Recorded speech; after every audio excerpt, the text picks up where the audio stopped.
Alors que certains coureurs profitent de la vue, c'est au bar qu'on retrouve Paul Ourselin ce matin. Mais ne vous y méprenez pas, il n'est que 9 h. Polo ne fait pas de folie. Voilà, tant que ça reste du café, ça va. Tant qu'il n'y a pas la goutte avec.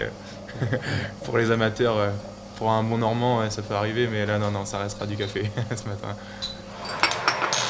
Bah là, écoute, on a un peu le temps. Le départ est à 14 h. On part de l'hôtel encore dans 1 heure. Donc voilà, c'est vraiment la première matinée depuis le début de la semaine. On a un peu le temps de se poser, voilà, de se retrouver, de boire un petit café. Donc voilà, le pourquoi du comment.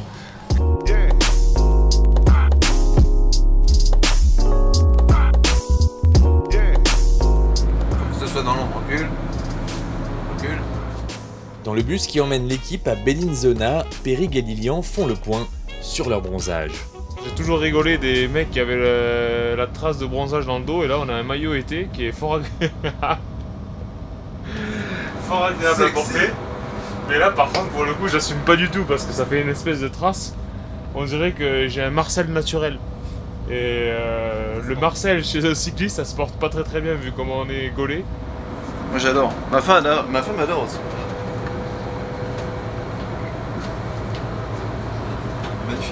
Magnifique. Un bel homme. Avec un départ de la course tardif, Périg apporte à son corps de bel homme les nutriments nécessaires aux efforts à venir. Si je vais pouvoir mettre la mine à 1 km et qu'il me rattrape pas, il faut que je mange. Alors au menu, attention parce que ça rigole pas, c'est riz et un peu d'huile d'olive. Froid le riz, sinon ça marche pas.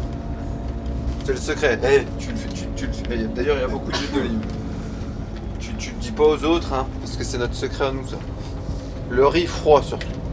Parce que chaud ça marche pas. Donc menu 3 étoiles. Exactement, 3 étoiles d'un camping moldave.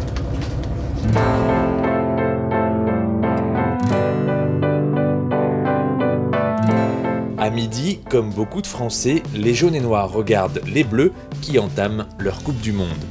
Hier, il y a eu un beau match. Là, je sais pas si ça va être pareil, mais je suis de loin, mais je regarde souvent les phases finales de la Ligue des Champions. On a la chance de pouvoir le regarder. Ça aurait été les autres étapes, ça aurait été un peu plus compliqué, surtout hier.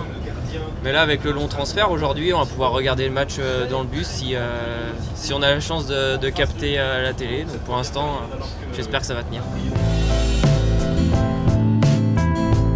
L'équipe profite de la mi-temps pour faire le briefing. La Boude est à l'honneur sur cette étape. Ça fait quelques jours qu'on t'en parle, aujourd'hui voilà, aujourd'hui tu y es, c'est la journée dans laquelle on t'attend, on veut que tu répondes présent, vraiment. Pour les autres, il y a un premier objectif, c'est continuer à vous faire plaisir. Non, pas rallier l'arrivée, ça vous allez tous le faire. Mais en tout cas de continuer à vous faire plaisir, et ceux qui ont envie d'aller devant aujourd'hui, il n'y a pas de verrou quoi.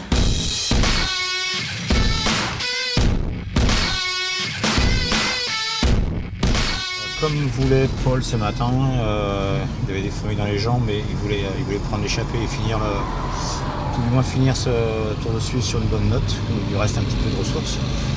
Voilà, l'échappée n'a pas été trop compliqué à prendre. Maintenant il y a déjà 3-4 équipes de sprinteurs qui contrôlent la course derrière. Ça va être évidemment très compliqué d'aller au bout. Comme l'a annoncé Lilian Le Breton, le peloton rattrape les 4 échappés 1 à 1 dans les 10 derniers kilomètres. Le sprint très disputé est remporté par Arnaud Démare. Thomas Bouda lui termine dans les 20 premières places. J'ai pas eu trop le bon feeling pour me replacer. J'étais bien placé jusqu'aux 3 bornes dans les bonnes roues. Après ça s'est passé vraiment très vite et à une borne de l'arrivée, j'ai pas réussi à me replacer, ça roulait vraiment trop vite. Je voulais garder un peu de jus pour faire le sprint. Puis voilà.